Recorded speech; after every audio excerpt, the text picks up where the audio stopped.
I'm Julie Bullitt. I've been a family therapist for over 30 years. I'm David Bullitt. I've been a divorce and family lawyer for more than 35 years. Together, we have been married for more than 37 years. In our professional practices, the two of us have been witnesses to individuals and families struggling with life's most difficult challenges. In this podcast, we will talk about the conversations we have had, The conversations we should have had. and those that every relationship needs to have in order to find success, happiness, and fulfillment. This is Conversations for Couples. The podcast.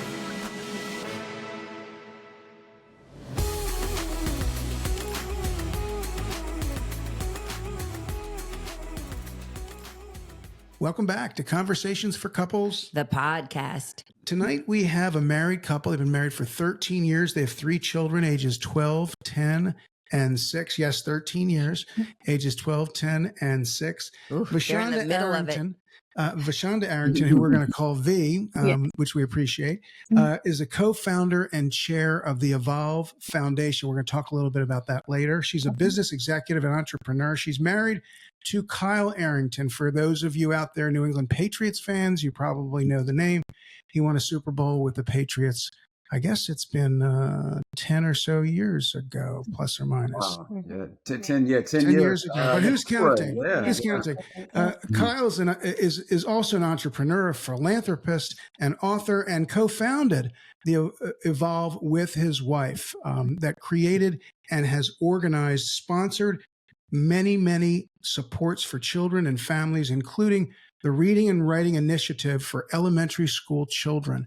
Welcome to both of you. Thanks so much for coming on. And I know we've met Kyle before, but V, it's great to meet you as well. Nice to meet you both as well. Thank you for having us. Yeah, you're welcome. Wow. So you guys are a bunch of overachievers. I mean, first of all, 3 kids and working, that's a lot right there. And then having, an organization that you're running and businesses. Wow. How do you do it all? Well, just this, this beautiful woman right here, as you can see. That's my overachievement. That's my accomplishment. That if I don't accomplish anything else in this lifetime, that's an outkick your coverage. I'm going to use more football. Good football term. Yeah, absolutely. I outkick my coverage on. There you go. So I want to go back a little bit because you must have met, I assume, Kyle, while you were playing pro football. Is that when the two of you met? Do you want to tell the story? Well, there you go. I want to tell the story. Let's hear the story. We went to the same high school, but we weren't technically high school friends. We had the same group of mutual friends. So after college, we would all have like game nights, and that's how we kind of started dating that way. Yeah, but it was it was after we had graduated, but he was his first year in the league, I would say. He was down in Tampa. Mm-hmm. So yeah. Well, it just depends as far as like full context. Oh. Do y'all want I'm her a winner version? of full context. Yeah, I want to hear your version. Y'all want the truth? He chased me down. Is that the truth, or is that somebody to tackle on the field? Overachiever, It's all right. Not always the most talented who makes it, but it always will be the most resilient. The hardest workers. Did you have to work hard to get V? Yeah, she played a little hard to get. Played hard to get. I didn't play hard to get. I wasn't playing. I was really focused. So it was what strikes me right is that did you got engaged while Kyle was playing? Yes. So you're engaged and you subsequently get married, and there's a period of time. How long were you still playing while you were married? Because I want to ask you about that period. We got let me represent for the husbands real quick. So we got married in 2012, and so about 5 years or so. While we were married, and my career was still going on. So and you had children during that. Two children during that time. Yeah, 2. Yeah, both of our boys were born in New England. KJ, Kyle Jr. and Caden. Yes. Okay, and were you were living in New England at the time? Yes. So after we were married, I was actually still working in Virginia. So I was traveling. Friday, I would get off work. If he had a home game, I was traveling to Boston, flying back into work Monday morning, going straight to work. And so that was a good job. Matter of fact, she was my retirement plan. To be told. Yes. She had I love it. Yeah. Tell us a little bit about the being apart stuff, particularly, I guess, when you start summer camp, wherever that was, wherever the Patriots had it, and during the season, you're certainly out of town half the season, which extends roughly 5-ish months of the year. Tell me how you guys navigated that, both before you had kids and then afterwards. Yes. So I would say that at first, just the whole dating process, it was really being very intentional. He's not necessarily a phone person. I wasn't a phone person. I never did long distance relationship before that, but it was the constant communication. So I would say that we were very intentional about that, as well as when it was a home game, I would fly into the home games and come back to work, like I stated. And so being very mindful of when we did have that time, we were spending quality time together when we were flying. So it wasn't where we were around a lot of other people. We were just, in a sense, engaged with one another. And then when he was home during the off seasons, we would spend a lot of time with family and things like that. So yeah, it was very intentional, very intentional. One thing I can add to that is that I can appreciate. I'm grateful that when you just know, right? It's almost like I say this all the time. It's like going to Chick-fil-A for the first time. When you just know, this is gonna, this is gonna work out. But Chick-fil-A, but okay.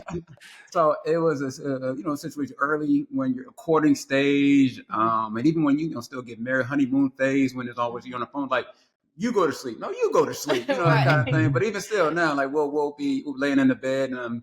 After the pillow talk, I guess, and it's like you still awake? Or no, you still awake? Oh, well, go to sleep. No, you go to sleep. So we says like, no, you go to sleep, that kind of thing. So I find that refreshing. And with 13 years and with 2 years dating, 13 years in now. So 15 years together, 15. Yeah. Oh yeah. So I went a math major, but yeah. But, So would you guys say that you're best friends? Because sort of that description, that sort of summary of like the pillow talk, like neither of you want to like stop the process of connecting. It sounds like, do you consider each other best friends? Yeah, well, that to answer your question, that and because she's on the phone at night, as far as like Instagram and TikTok, but that's most of why I'm like you go to sleep, but okay. no, people say that often all the time when they just see how we are, like, oh, you guys are like really best friends. That's what people that's what it tells us. Yeah, I would say even I'll be on the phone with some of my friends and they're out of state. And they'll hear us talk like, oh, one of us is leaving or one of us is coming in. And so that's the constant conversation. Oh, you guys really talk like you are best friends. Like you really have that type of conversation. But I think it's just the communication that we've had. Of course, it's work, right? It's not just peaches and cream all the time. However, I would say definitely the best friend. I feel like if I can't confide in him, then what type of other than him, other friendships, it's not the same. So yeah. So V, you said it's not all peaches and cream. And I love that. Sort of one of the things that David and I do is try to make sure people know that what you see on Instagram, what you see in social media, what you see out at night is not real. Like there is hard times, there is difficult times. So what would you say has been the most difficult time for you and Kyle? Yes. So I would also say how can you? No, one with you saying that, I always tell people it's a season, and a lot of times people sensationalize social media and they'll say, oh, relationship goals or couple goals. Say you never know what goes on in that person's house, and then you get in a relationship and wondering why your relationship is like this because you've actually said that that's what you wanted. You just didn't know it outside of social media. And so the one thing I'll say is, I would say there was a big transition when Kyle left the league. It was a time where I would say that was probably a lot of people know, or some people know, that the way he left was due to concussion. And so that was a different time of I would say the in sickness and in health, right? So the taking him to appointments, now he's here. Before that, it was, oh, he's at the facility for a few hours. Now we're spending even more time together. And like I said, we dealt with long distance. And then even when I was there, he still had his schedule. So I would say the transition from not playing anymore to being home. And also he's trying to figure out his next step. And so I'm already in that flow of being at home at this point because we have kids, and he's home more. He's not in the facility. He's not around other people like that, other teammates. And so I would say that was the transition of that, as well as, like I said, in sickness and in health, doctor's appointments. It was a different season for us. So Yeah. I would say that would probably, for me, that was probably one of the hardest in the sense of the adjustment and the change. No, Yeah. now that you are now I guess telling that story again, now it makes sense when you were like, you sure you don't want to get into coaching? Because I might have been spending too much time at home, Yeah. during that Yeah. transition. So now, Yeah. that makes sense now. Yeah. Oh, Hey, Kyle, do you have a different answer? No, I would be right in line with that sentiment because a lot, like my wife said, not a lot of people are aware of how my career ended, and it's like when people are, you're a professional athlete, especially if you're a person at the top of your game as well.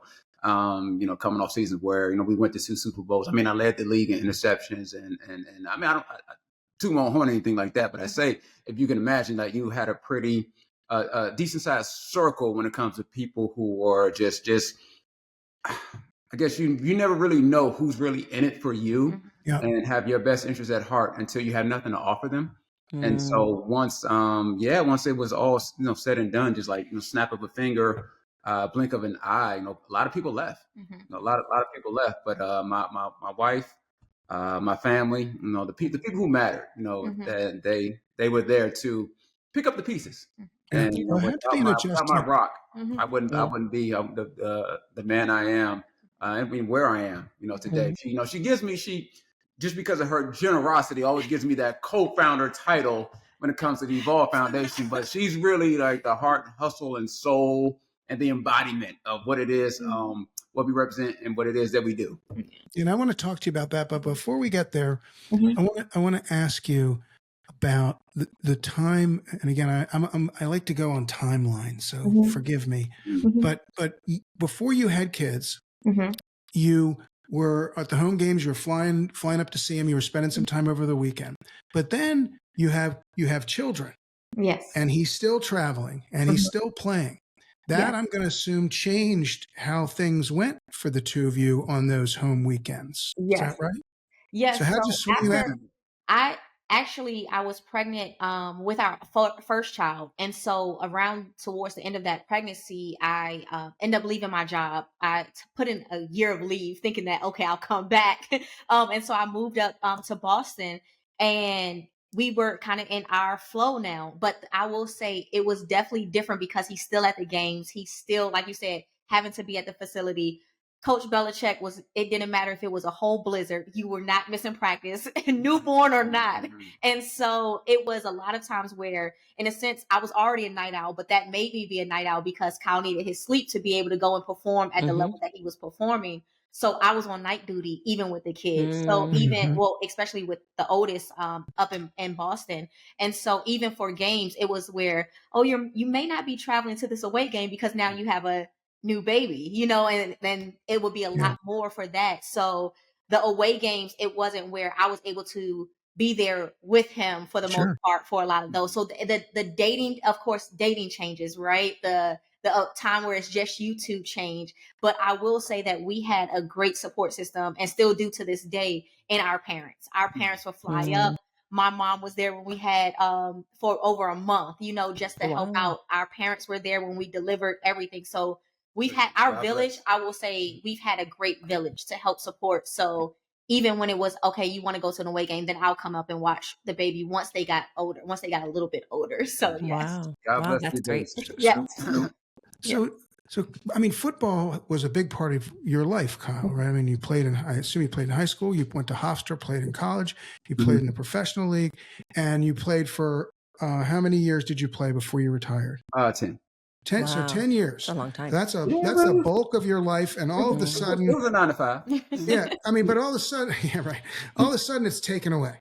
And now you're home, as we talked about a bit ago, and you're bringing some baggage, some stress, right?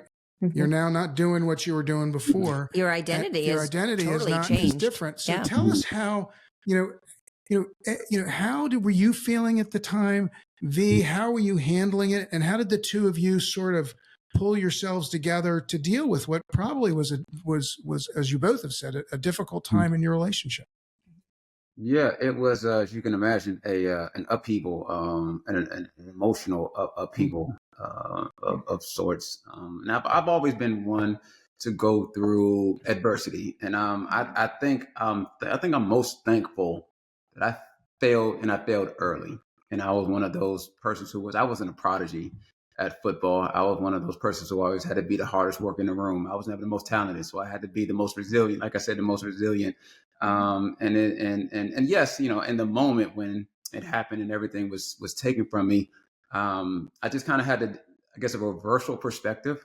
It was an opportunity, when you get knocked out. I got knocked on my butt, and it was an opportunity for me to just listen, where I was supposed to go from here. And I think, and I'm one of those persons where my pillars are family and faith. And so, you can't you can't say faith just because it sounds good. When you're in those moments, when you're tested, that's when faith comes into play.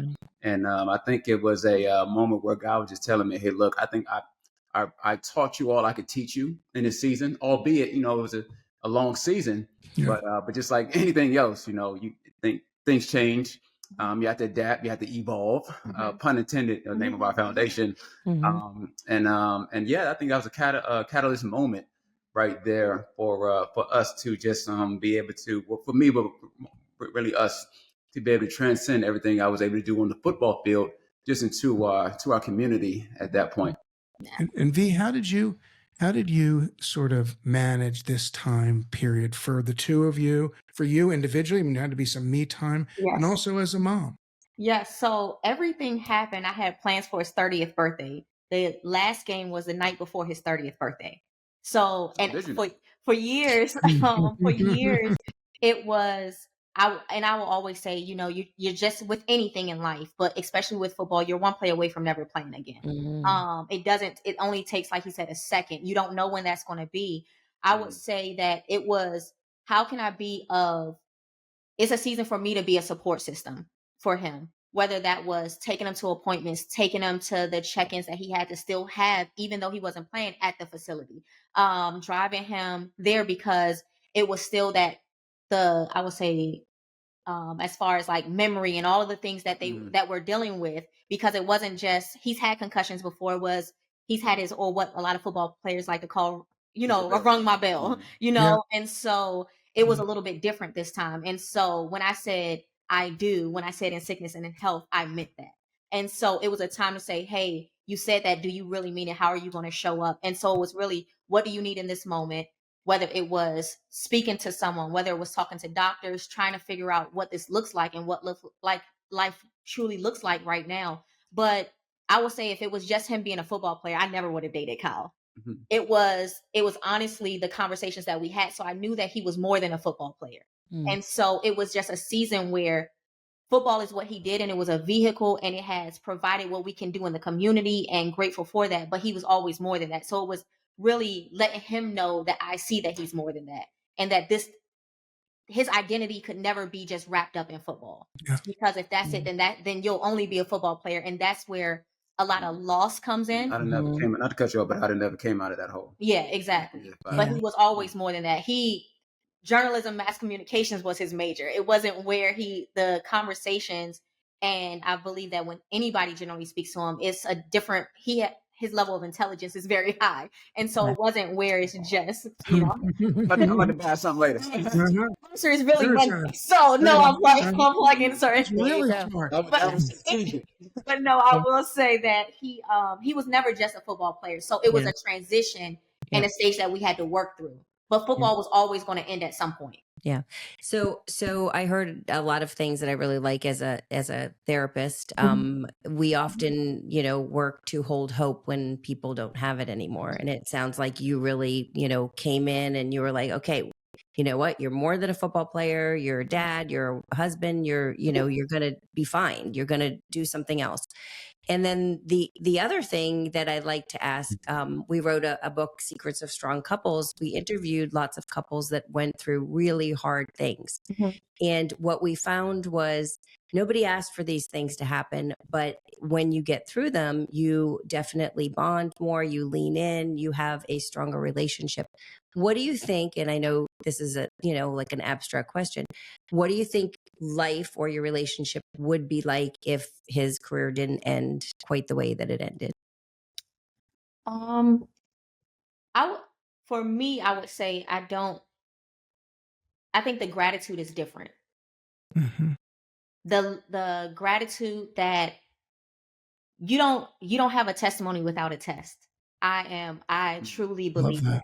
And so I think that if you just go through life and life is just great all the time, you don't know what you're capable of doing until your back's up against the wall. You don't know if you'll fold. And so I would say that I'm grateful that this happened because once we had our daughter, I was able to go to my college homecoming, and our daughter was only 6 months old at the time, 3 to 6 months old. And so he was home with her, had her on his lap, and he was very active. He's been more, and I think that was the one thing that I had to talk to. And his best friend actually told me, "Hey, if he goes back to football, you have to actually let him know what your thoughts are." And I said, "The same reason why you did this is the same reason why you have to stop. We have boys. One day they're going to want to toss a football, play a basketball. And if you're not able to do that, how are you going to feel?" And so I would say that without this, we wouldn't have, I think the gratitude and what we can actually do now that's past football and it's a vehicle is it's bigger than us. So, yeah. Well said. And just to piggyback, and well, one, I'd be remiss if I didn't even just state. Last week we were talking about just the change, the life altering change that it was with the career ending injury. Like my wife, once again being my rock, running me for all up and down 495, 695 to see psychologists, psychiatrists, speech language therapists, neurologists. Just a gambit, a litany of just specialists.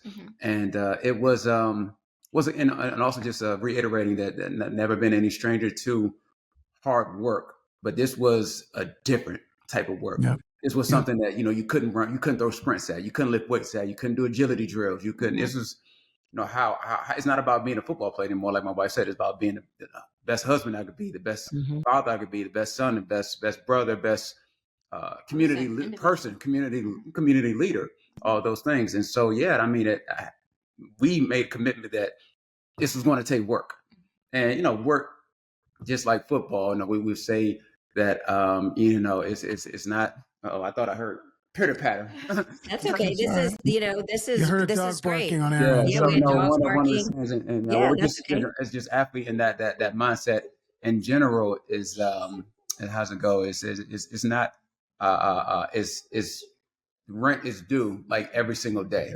Yeah. And so it's no different when it comes to like that being applicable on the field, on the court, whatever in sports, but applicable to just life. Like rent is due every single day. You don't own anything. We just rent it, and it's due every single day. And so that's the approach that we take as far as just trying to be the best. All the hats that we wear, right? Being the best that we could be. Yeah. Julie talks a lot about leaning in, during the difficult times, and it's always. I think the easy thing always is when you're having a hard time with your partner. It's easy to just look the other way and walk and take a breath and take care of yourself and let them figure it out. She and I had a very difficult time, primarily because of an injury that I sustained, and I'm not a professional athlete, but it was the same kind of thing. I couldn't outwork it. I couldn't exercise to make it go away. And it was with me 24 hours, 7 days a week. And that resulted in me being kind of an asshole, for lack of a better word. I mean, just not good to be around. I didn't want to be around me. Yeah. But she and he knew that he was not really pleasant. So he's like, you should just go do this or do that. And I was like tempted. And then I was like, no, that's not what we need here. What we need is we need to be closer, and we need to work through that and connect through the pain. Yeah. I mean, we did an episode, a little over a year ago that it was on the tail end of all of this that we called "Will We Still Be Together Next Valentine's Day?" I'm thankful we made it, but like you said, Kyle, for me it really was her, because I was emotionally and physically filled up, and I'm not comparing the injuries by any stretch. It's just I understand how you feel in terms of how you were dealing with it, and it's something that you couldn't outrun, outwork, outfield, or whatever you want, however you want to call it. Yeah. And V, Out-train. Yeah. and so V, you to lean in like you did. Mm-hmm. And when you say there's no testimony without a test, which I I'm going to love that. steal that, We're by going to the steal way. that. That's she's a you word. couldn't have said it better. Couldn't have said it better. Yeah. Yeah. So I definitely want to take some time and find out, what you guys are doing, what Evolve is, how people can get involved. And, it sounds like you're doing great work. Can you tell us about it? Before you tell us. Oh, you have another question. No, I just want to make a statement. I saw a picture of the two of you recently. It looked like you're at Sandy Point. Is that right? You were the bridges behind you. Yeah. Oh, you look fine, but you look. Oh, thank you. Thank you. No, you did too. No, but what? It was gorgeous. Well, I mean, I usually do all the heavy lifting. So for her, for her to take that off my shoulders. Okay. So anyway, go back to the real question. No, thank you. Yes. So as far as the Evolve Foundation, we started it in 2019, but this was after 5 years of us having our football camp. So it started with, we've always been generous and wanting to give back. And it got to the point where we said, how can we do more than just a free football camp? And not just for athletes, but for people in general, whether that was STEM, whether that was mental health, physical health. So over the years, we created the Evolve Foundation in 2019, and it's really geared towards helping the youth in marginalized communities, disadvantaged communities. We understand that there are certain communities, there's just disparities, whether there's a food disparity, whether there's a technology disparity, whether there's even a 2-parent household or parents actually being there with the kids, just a lot of kids just going through.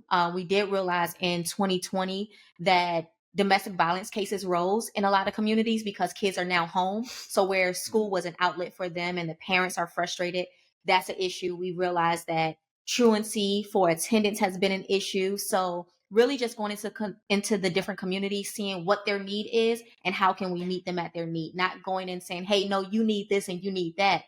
If they don't need more computers, if they don't have an issue with technology and computers, but they may have a food disparity. So how can we come in and partner? One of the best, I guess, experiences I would say is that we created a Zen room. So we understand that mental health is an issue and we don't want kids to feel as though they're getting kicked out of classroom. They have to go to the principal, but they actually just need someone to talk to. So we partner with the schools.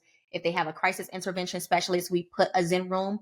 Basically, it's a room for them to go to this Zen room, self-regulate, be able to draw, journal, read, stretch, whatever the case is, whatever they need, and get back in class. And we're finding that they're having better attendance, their grades are improving. And so just going across the board, just seeing, hey, what is the need? And since you're right there, I would be really doing you a disservice if I did not mention that my wife, she's really taken this initiative when it comes to the Zen rooms and spaces. She's really taken that on like full steam ahead. I mean, she's loading up she's going to IKEA and going to all these Home Goods or Pier 1. I didn't even know all these stores even existed. Yeah, but all these different stores loaded up our SUV and grabbing all these items and going to the schools and putting them, and some even loading if the custodians or whoever's not there to help her, or myself or our team, our staff couldn't be there certain days.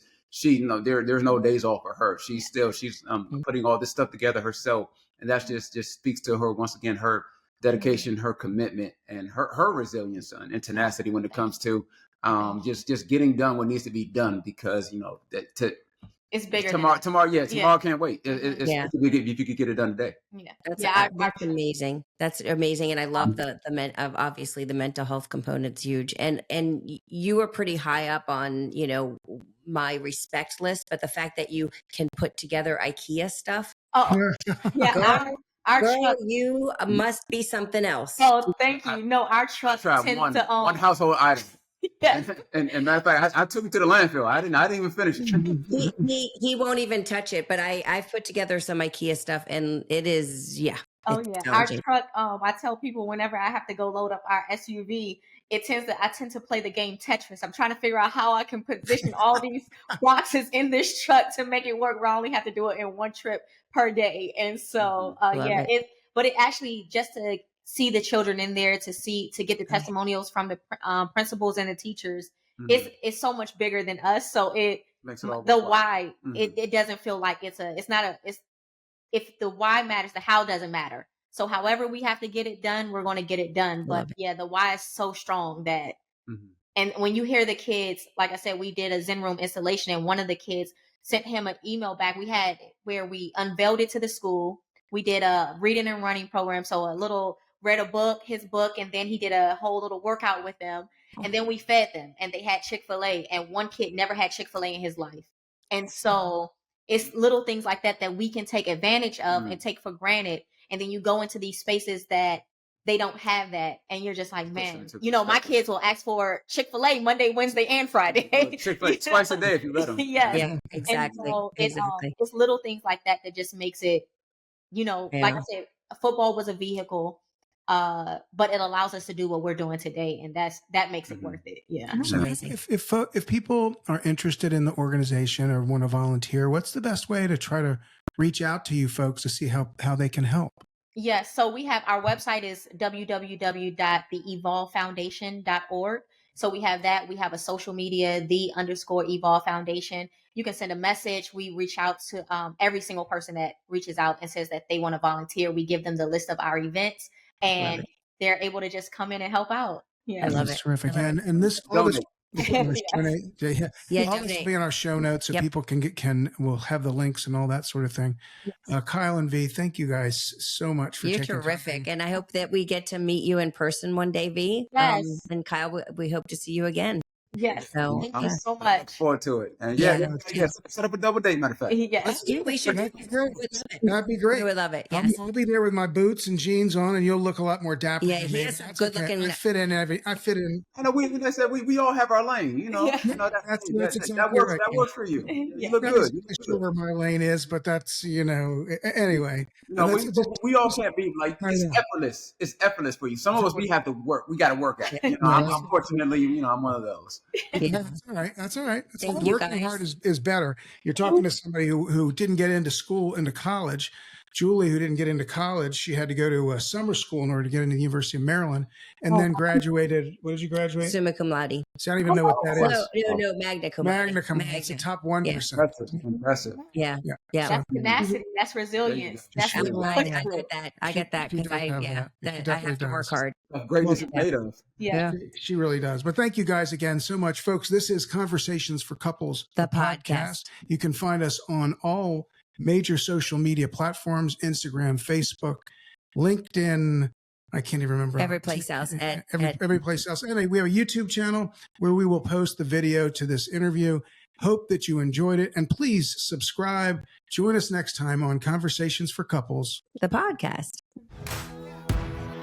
Julie Bullitt is a professionally licensed clinical social worker and family therapist. David Bullitt is a divorce and family lawyer. Julie is not your therapist, and David is not your lawyer. This podcast is meant for educational and entertainment purposes only.